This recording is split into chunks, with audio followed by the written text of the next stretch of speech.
Homework 11, section 6.1, Discrete Random Variables, video 2. We're going to build a distribution for random variables. For example, let's take the random variable that we've talked about twice already. A family has 3 children, and let x equal the number of boys they have. Create a distribution for x. I should stipulate in this particular problem that we're going to assume that having a girl and having a boy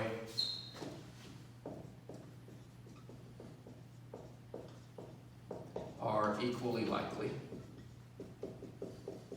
In other words, there's a 50% chance that a child is a boy, and there's a 50% chance that a child is a girl.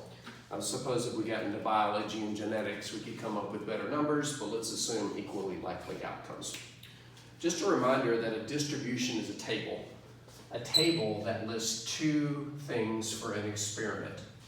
The values of the experiment, so we're going to have one column labeled x, and the probability that x equals that certain number, or the probability of that outcome occurring. So for example, if a family has 3 children, and I ask them how many boys they have, there's only 4 answers they can give me. 0 boys, 1 boy, 2 boy, 2 boys, or 3 boys. Now, how would we calculate the probability of each of these events? Well, there's a couple of ways we could do it. For example, if we wanted to calculate the probability that x equals 0, well, what does it mean contextually for x to equal 0? That means that all 3 children are girls. So the probability that the first child is a girl and the second child is a girl, G2, and the third child is a girl. Now, can we assume that these are independent events? Yes, we can. We can assume that the gender of one child is not going to influence the gender of the other child. So because these are independent events, we can use the multiplication rule for independent events and say that the probability of this joint event is the product of the probabilities of each individual event.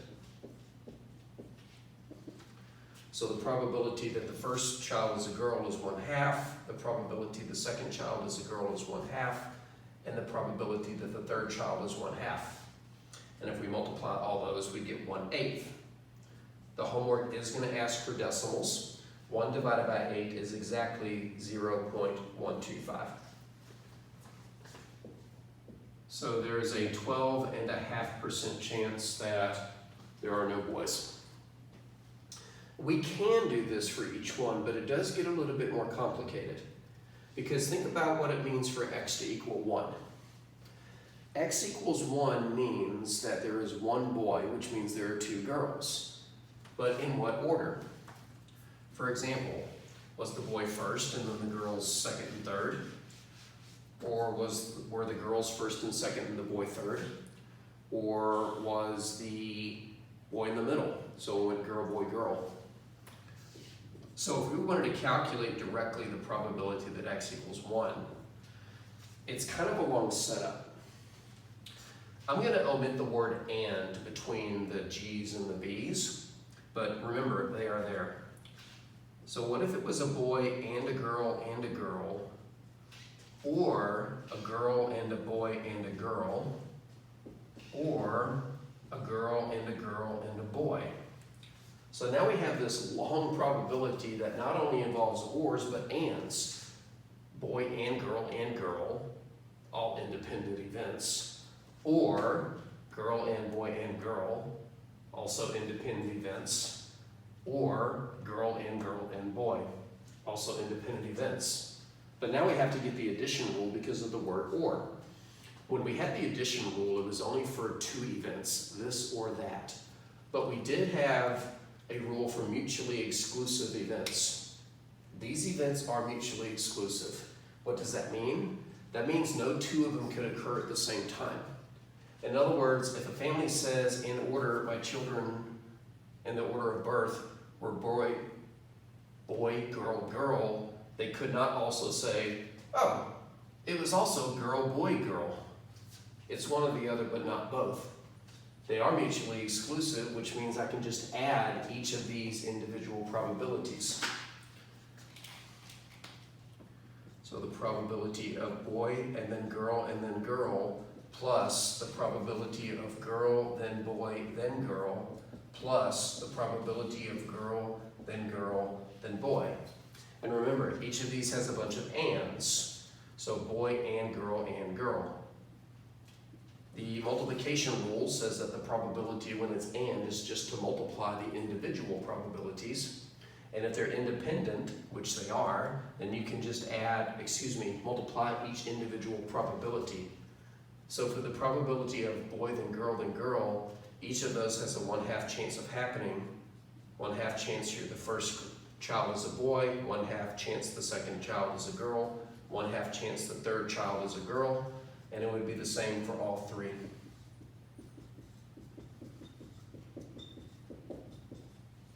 So 1/2 times 1/2 times 1/2 plus 1/2 times 1/2 times 1/2 plus 1/2 times 1/2 times 1/2. Each of these products is 1/8, and if you add 1/8 plus 1/8 plus 1/8, you get 3/8, which is a decimal is 0.375. Well, that was messy. And it's not over yet because we still have 2 other probabilities to calculate. It's at this point where I want to step back from actually calculating these guys individually and show you a quick way to calculate them all collectively.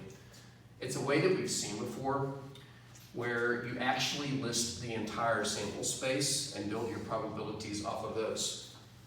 How can we list the whole sample space? By looking at this as an experiment with 3 steps and building a tree diagram.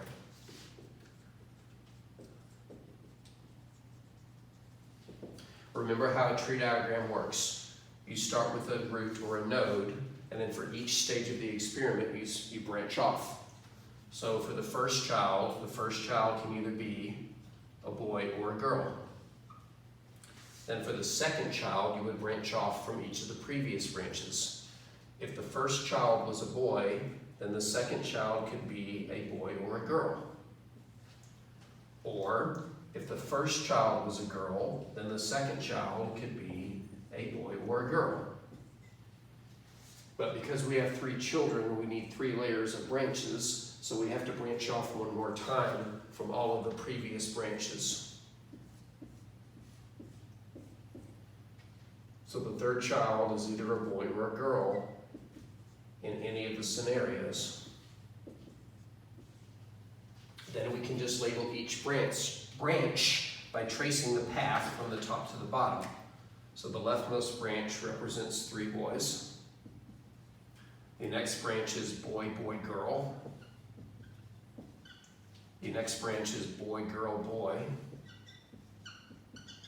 The next branch is boy, girl, girl. The next branch is girl, boy, boy. The next branch is girl, boy, girl. The next branch is girl, girl, boy. And the last branch is girl, girl, girl. And from this, we can calculate all 4 probabilities. There are 8 outcomes. How many of them have no boys? Only 1 of them. 1 out of 8. Out of the 8 outcomes, how many have exactly 1 boy? Here's 1. Here's another. And there's another. 3 out of 8. So 0.375. How many of these 8 outcomes have exactly 2 boys? Well, it looks like the second outcome, the third outcome, and the 5th. Each have exactly 2 boys. And those are the only ones. So it's 3 out of 8, which is still 0.375. And when x equals 3, that means that there are 3 boys, and out of the 8 outcomes, only 1 of them has 3 boys. So this one is also 1 out of 8, which is still 0.125. But let's be honest, I didn't need to calculate the last one. Because remember, there's a certain property of a probability distribution. The sum of all the probabilities has to equal 1. So I could calculate this last probability by adding all of the previous ones and subtracting it from 1. Either way, I'm going to get 0.125. So a probability distribution for a random variable simply list, specifically a discrete random variable, simply list all the values the variable can obtain and the probabilities that those values will occur. In some instances, like the 3 children or flipping coins, you can use a tree diagram. In the next video, we'll talk about the other example about rolling a pair of dice and achieving a certain sum.